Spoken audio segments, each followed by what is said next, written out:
Olá, professores e professoras, sejam muito bem-vindos ao nosso vídeo, onde trataremos sobre a construção do número e as contribuições da cultura africana para o desenvolvimento dos princípios de contagem.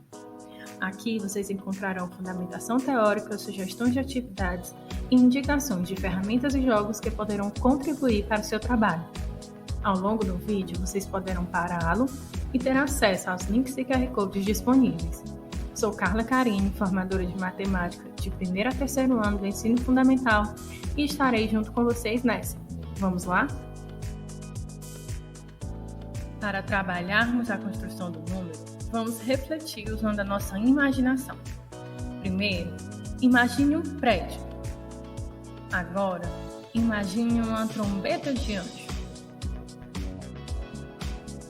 Como será que os nossos alunos imaginariam se eles recebessem esse pedido? Assim como nós adultos, as crianças imaginam e representam o mundo a partir do que conhecem. Por isso, é tão importante considerar seus conhecimentos prévios e aproximar o máximo possível o objeto de conhecimento a ser trabalhado da realidade dos nossos alunos. Assim, isso passa a fazer sentido para eles. Antes mesmo de entrar na escola, as crianças já adquiriram vários conhecimentos por meio de sua interação com sua família, nos espaços em que frequentam, ao assistir desenhos, brincar, também por meio do uso da internet.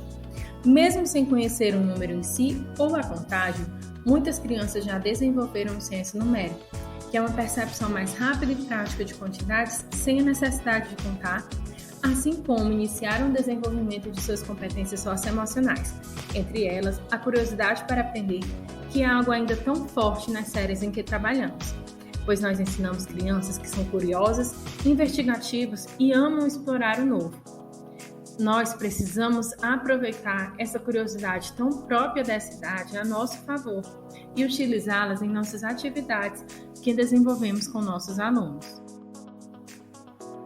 E como isso acontece? Vejamos as contribuições de Piaget sobre o desenvolvimento cognitivo infantil. Ele dividiu o desenvolvimento cognitivo em 4 etapas. Primeiro, sensório-motor, onde a aprendizagem da criança depende das sensações que ela tem em relação ao objeto. Então, ela usa os sentidos do seu corpo para aprender sobre ele.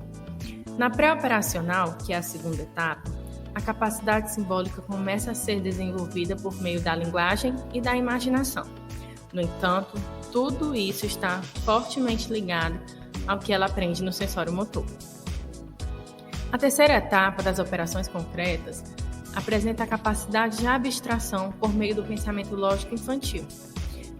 A partir daqui, ela se torna capaz de agrupar pelas semelhanças e separar pelas diferenças, por exemplo. Na quarta e última etapa das operações formais, a capacidade de abstração da criança é ampliada e torna-se possível estabelecer raciocínio e relações a partir de hipóteses, mesmo daquilo que a criança não vivenciou. Para entendermos melhor como isso acontece na construção do número, vejamos o que realmente é o número, para que e como ele é usado. O número é a expressão de quantidade que permite enumerar e expressar grandezas. Ele surgiu a partir da necessidade das pessoas em contar as coisas e assim facilitar seu trabalho e sua vida, servindo para expressar quantidades, quando contamos objetos, ordem ao sequenciarmos e organizarmos, medidas de tempo, comprimento, capacidade e código de identificação, quando falamos do número da nossa casa ou nosso número de celular. Todas essas funções representam na prática o que chamamos de letramento matemático. Ele consiste no uso adequado das funções do número e da matemática na nossa vida cotidiana, e não apenas na nossa vida escolar. E na sala de aula, como vamos trabalhar os números? Primeiro, observando o que nos dizem os documentos referenciais sobre as habilidades previstas para cada objeto de conhecimento. Depois, observando as competências socioemocionais que nos auxiliam nesse processo. É necessário observar aquilo que as crianças já conhecem para aproximar a vivência da sala de aula com a realidade que elas vão experimentar fora da escola. O nosso planejamento deve favorecer o desenvolvimento matemático das crianças, ajudando-os a superar suas dificuldades e aperfeiçoar aquilo que já conhecem. Uma importante estratégia que facilita o trabalho é possibilitar o compartilhamento das estratégias que os alunos adotaram para resolver situações e problemas propostas vivenciadas dentro da sala de aula. Assim, eles aprendem novas estratégias que poderão ser usadas e também desenvolvem melhor o seu conhecimento matemático. Uma das coisas mais importantes sobre números que aprendemos na escola é o processo de contagem. Essa é uma habilidade que, quando é bem desenvolvida, favorece todo o aprendizado matemático futuro do aluno. Que tal vivenciarmos situações assim para vermos como vamos trabalhar com os nossos alunos? Nesse momento, te convido a pensar como seus alunos responderiam cada uma dessas questões. Primeiro, quantos lápis temos aqui? Como você encontrou essa quantidade? Nós poderíamos contar de outra maneira? Como? E quantas bolinhas de gude temos? De que forma você contou?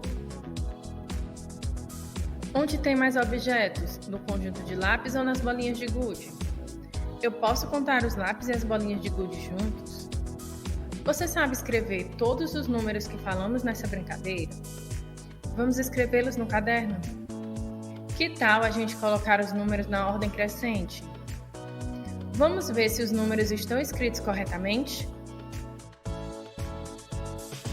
Para responder essas perguntas, as crianças precisam ter desenvolvido os princípios e procedimentos de contagem. Vamos estudar como isso acontece a partir da atividade vivenciada. Existem 5 princípios de contagem formulados por Gell-Mann e Galisteu. São eles: correspondência termo a termo, que podemos perceber quando contamos todos os lápis e todas as bolinhas de gude sem pular nenhum e sem repetir nenhum.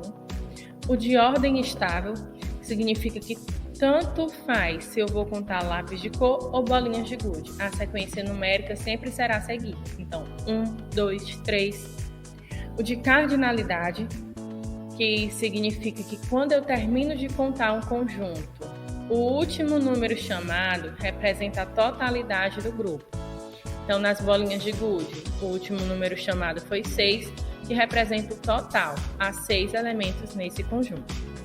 Temos o princípio de abstração, no qual nós podemos juntar lápis de cor e bolinha de gude e contar todos juntos, independente de serem objetos de natureza diferente. E o princípio de relevância da ordem, que significa que tanto faz eu contar os lápis do mais claro para o mais escuro, como do mais escuro para o mais claro, que o total de objetos continuará sendo o mesmo, sem nenhuma alteração.